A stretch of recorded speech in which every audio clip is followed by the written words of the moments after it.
Howdy folks, hope you all had a great weekend and welcome back to Mingles with Jingles. Yes, that must mean it's Monday, the start of the week. Don't worry, things can only get better from here on in. Well, I'm all on my own again.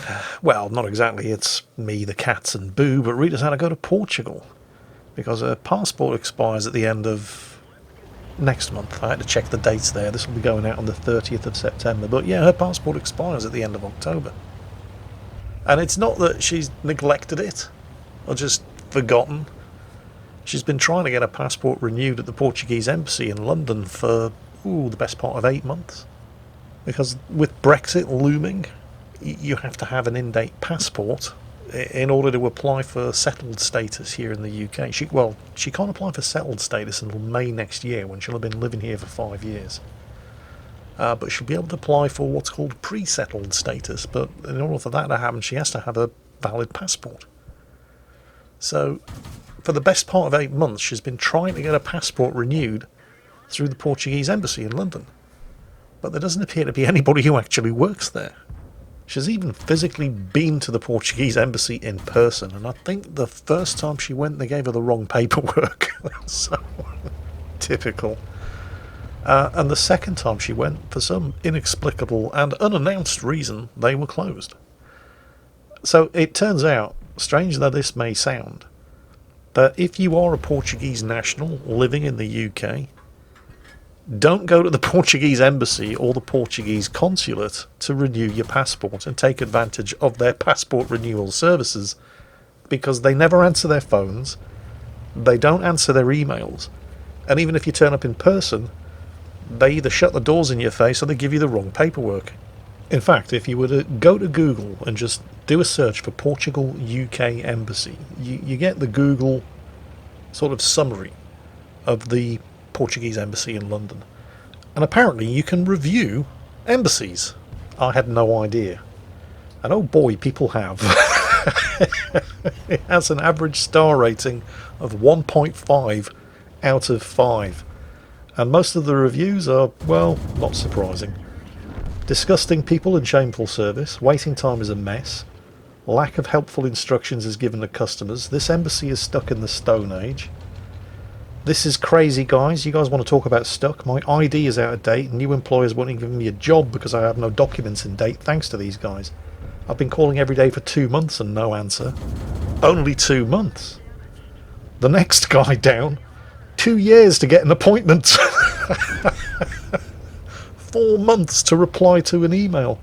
And then when he got a reply to the email, it was just a stock reply. They didn't even bother answering the questions that he'd asked in the email that it took them 4 months to send a stock reply to. So somebody else saying they rang the consulate, were put on hold for half an hour and then disconnected. Yeah, this is all starting to sound very familiar. And these are Portuguese citizens, by the way. Right. These aren't British nationals. These are Portuguese citizens, and this is how they're being treated by their own embassy. Imagine how they treat people who aren't their own citizens. Well, thanks to the power of Google reviews, you don't have to imagine. There's one here. Another 1-star review. If you need a visa to travel to Portugal, just don't go. This is the worst embassy I have ever come across. We missed our holiday, we lost all of our money, wasted money travelling to the embassy and paid £90 for a visa that didn't arrive. They've had our passport for over a month. We've tried every avenue to get the passport back, and every time we call up they just say it's being processed. Well, that's actually not too bad. I mean, at least you got them to answer the phone. You know, they didn't just put you on hold for an hour and then disconnect you. So, yeah, it turns out, surprisingly, that the best way for a Portuguese national living in the UK to get their passport renewed is either to go to the Netherlands, I know, weird but true, or just go to Portugal itself. So, that's what she's had to do. On the bright side, she'll be there for her grandfather's birthday, but then in a massive stroke of irony, we heard the news that the people responsible for actually processing passports in Portugal are going on strike.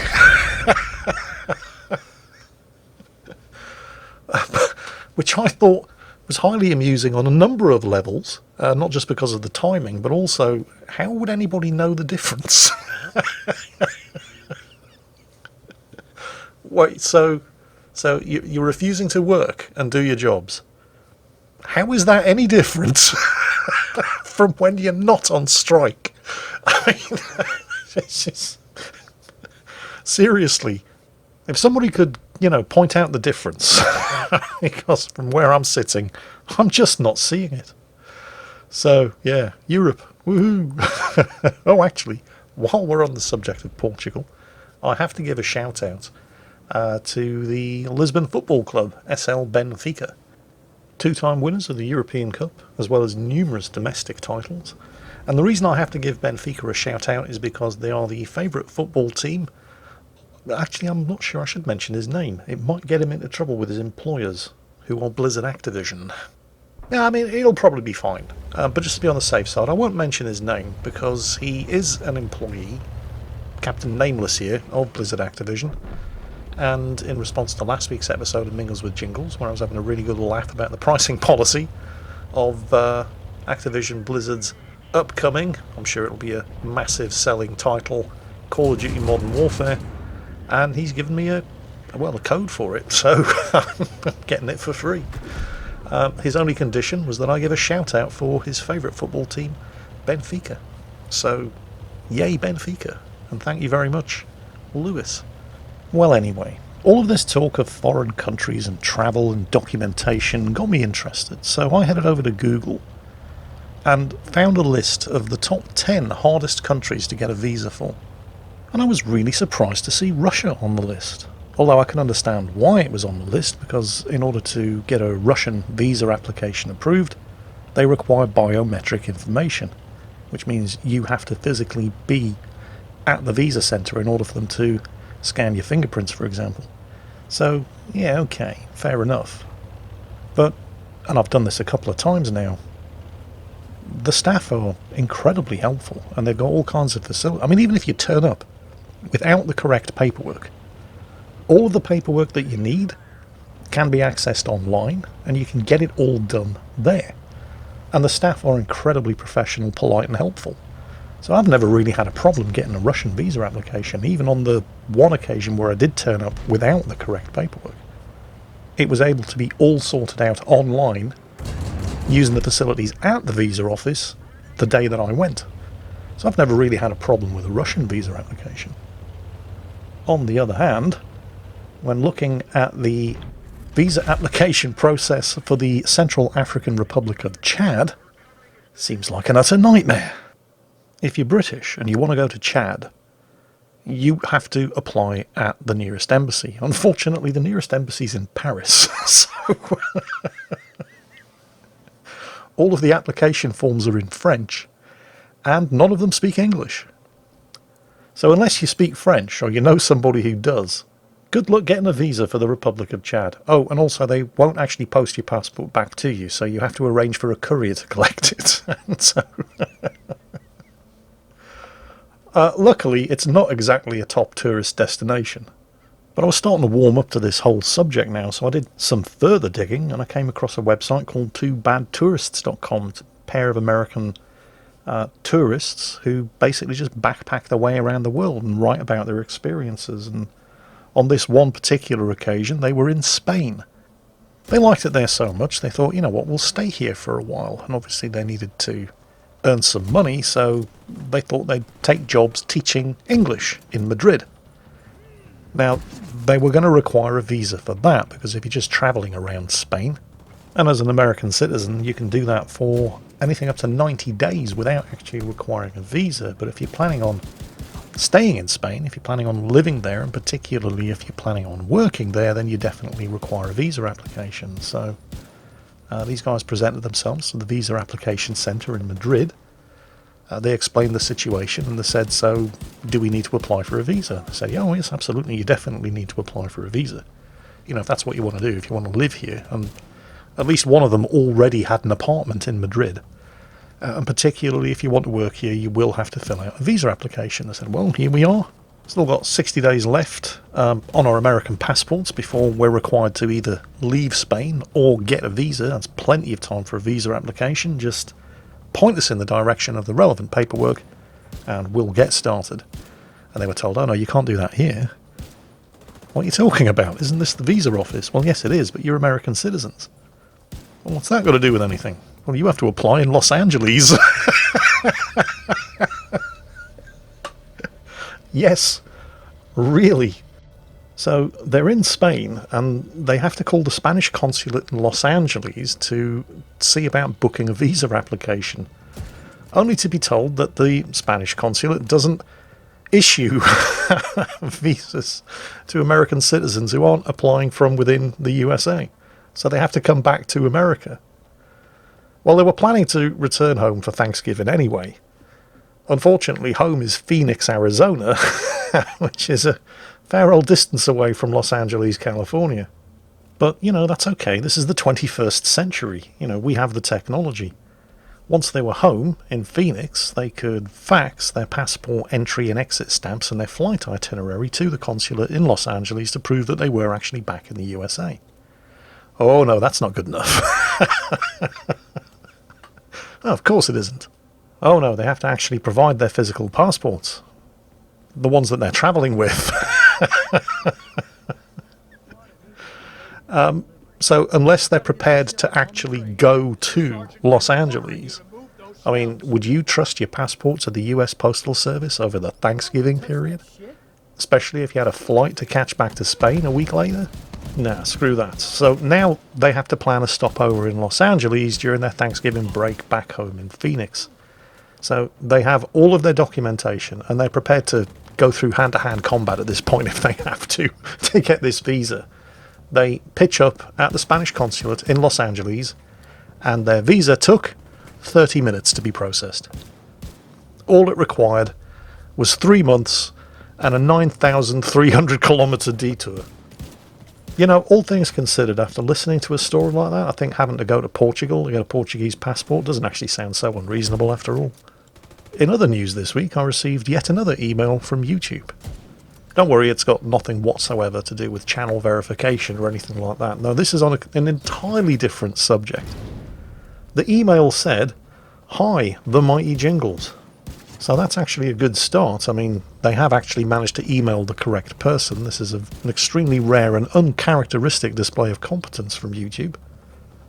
After manually reviewing 3 of your videos, we've confirmed that they aren't suitable for all advertisers. As a result, they will continue to run limited or no advertising. Okay, which 3 videos? Thankfully, they provided a list. The video titles were World of Tanks, There's Always Gonna Be a Douchebag, Assassin's Creed Odyssey, Oh Shit, and World of Tanks, That Kellerman Asshole. So, based purely on the titles of those 3 videos, yeah, okay, fair enough. I can see why they would not consider those 3 videos suitable for most advertisers. That's entirely fair. Except the Assassin's Creed Odyssey video was uploaded on the 25th of November last year.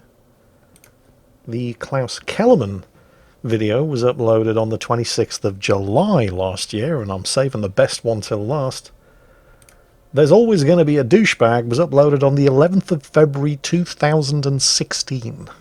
So, leaving aside the other 2 videos, and just concentrating on the World of Tanks There's Always Gonna Be a Douchebag video, while it's disappointing that the 283,389 views that it's had are not going to be monetized, why has it taken 3.5 years to manually review its status? That's the question that I feel kind of got glossed over in YouTube's email.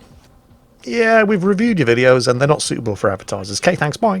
Whoa, hang on a second. What videos? No, sorry, busy, can't hear you, bye. Yeah. You see, the thing with YouTube, and this is something that other YouTubers have realised long before now, but something that I'm just starting to come to terms with, is YouTube really just would be a lot happier if people like me went away. Independent video creators, the people that basically made YouTube what it is today, YouTube would be just as happy if we all just kind of withered and died and stopped complaining and making demands of them so that they could concentrate on turning themselves into Netflix and Twitch. I mean, back when I started doing YouTube, it was entirely possible, thousands, hundreds of thousands of people were doing it, for very small channels to just upload videos to YouTube and get enough followers that they would be able, well, they were never going to make a living out of it, but they could at least earn enough just to supplement their income. Well, those days are long gone. I mean, for a start, if you want to monetize your videos or apply for a partnership on YouTube, you must have at least 10,000 subscribers. And good luck with that, because YouTube aren't going to be doing you any favours by publicising you unless you already have millions of subscribers on YouTube, or you're the official YouTube channel of some television, media, news or entertainment network. I remember a couple of years ago I got an email from one of my subscribers who was a school teacher, and they'd asked their students what they wanted to be when they grew up. Now, if you'd asked my generation what they wanted to be when they grew up, the answer would have been fireman or astronaut. You know, good luck being an astronaut if you're British. But, you know, we were kids, we didn't understand reality. That's what we wanted to be. But when he asked his class of students what they wanted to be when they grew up, they all said they wanted to be YouTubers or Twitch live streamers.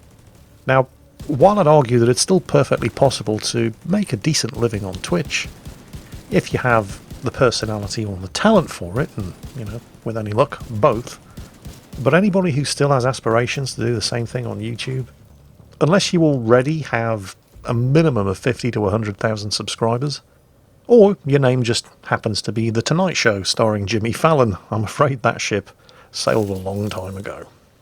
And it's such a shame, because YouTube used to be fantastic. I mean, there's still some great stuff on YouTube. I spend more time watching YouTube than I do television, and when I'm watching television, it's usually just Amazon Prime or Netflix.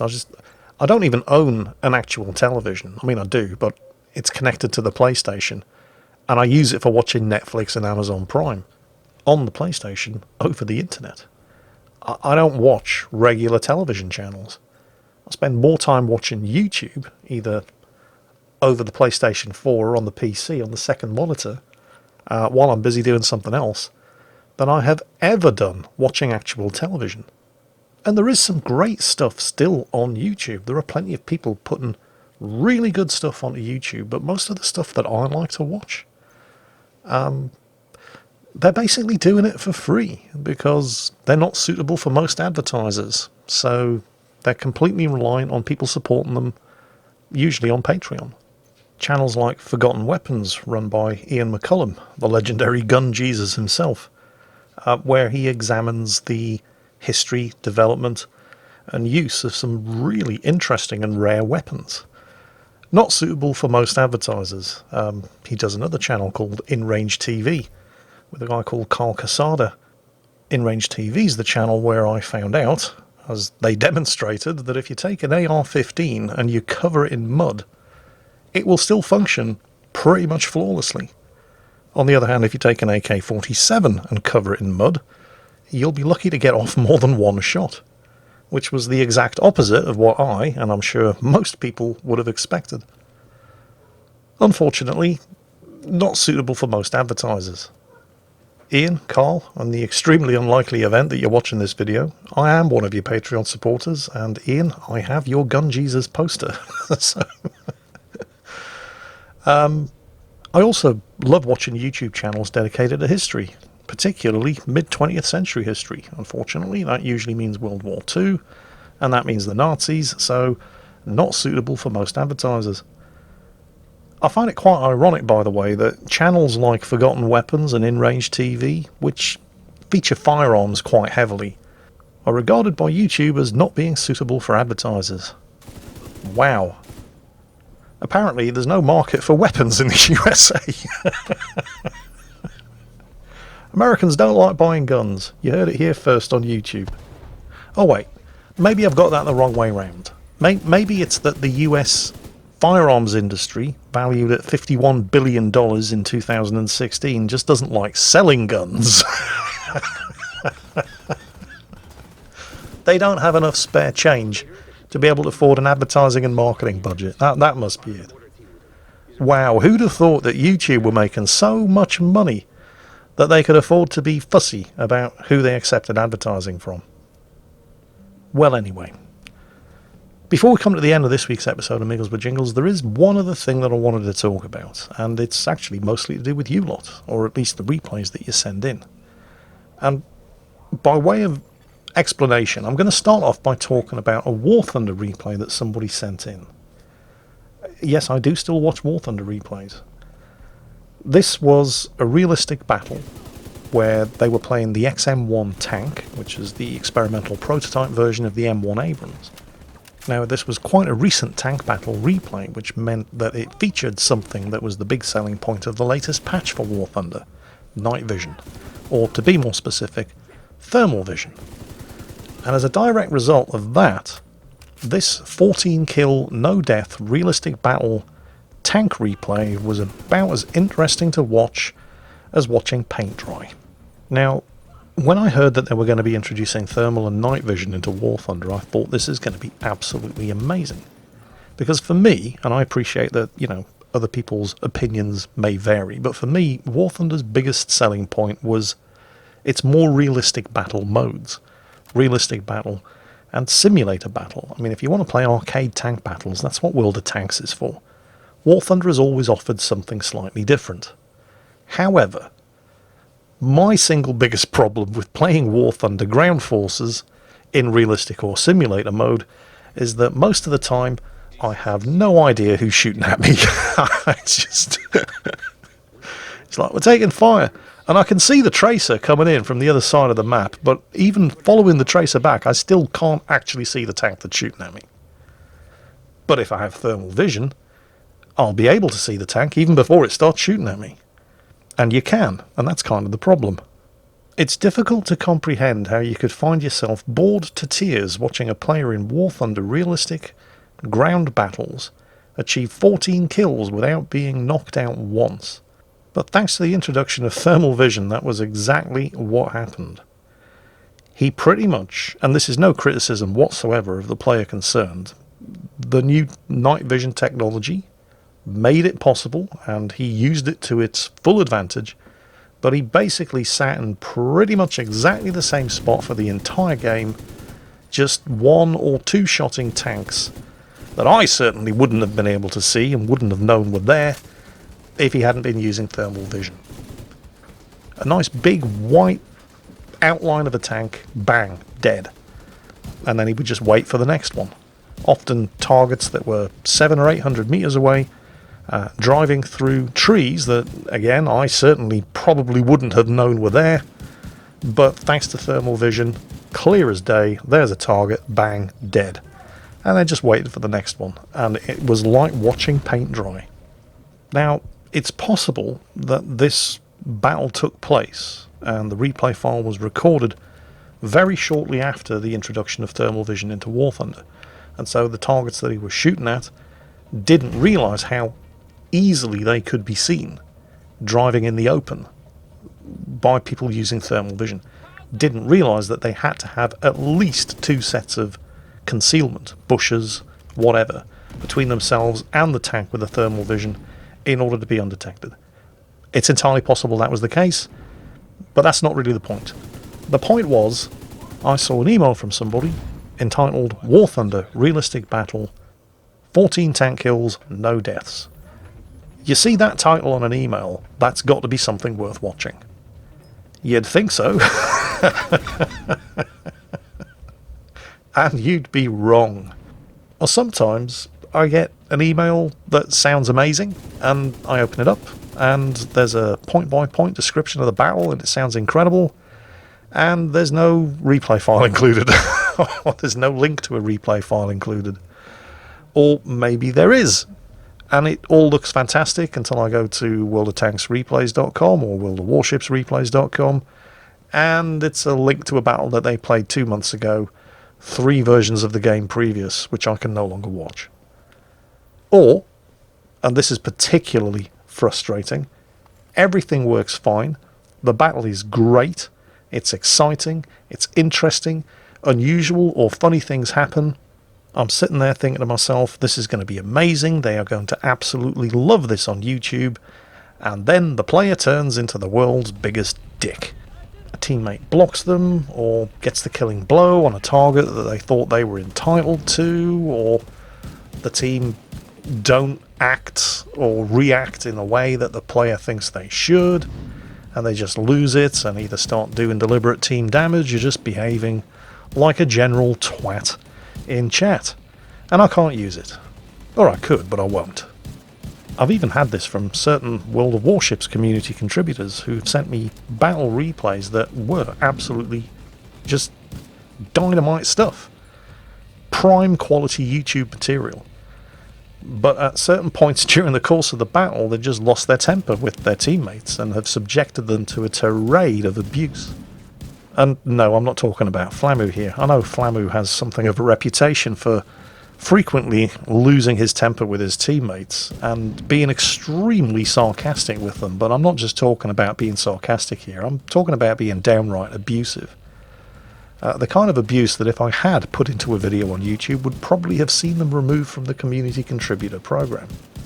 So I guess what I'm saying here is, aside from the usual excuse, which is a pretty good excuse, you know, I get 200 emails a day and I can't watch all of the replays in all of those emails every day. But even when I do watch the replays in some of those emails every day, and even when the battles are great, for various different reasons, I can't always use them. And in some cases, not often it has to be said, but certainly in some cases, if I were to feature your battle in a YouTube video, based on the way that a minority of you conduct yourselves during those battles, you probably wouldn't thank me for the kind of attention that any video of those battles would get for you. I mean, seriously guys, come on. It's only a game. Why you have to be mad? And on that bombshell, that's it for this week's episode of Mingles with Jingles. I hope you've enjoyed it. And thank you once again to all of my Patreon supporters. Because of you guys, this video and all episodes of Mingles with Jingles is advert free. I hope you've enjoyed it, and as always, take care, and I'll catch you next time.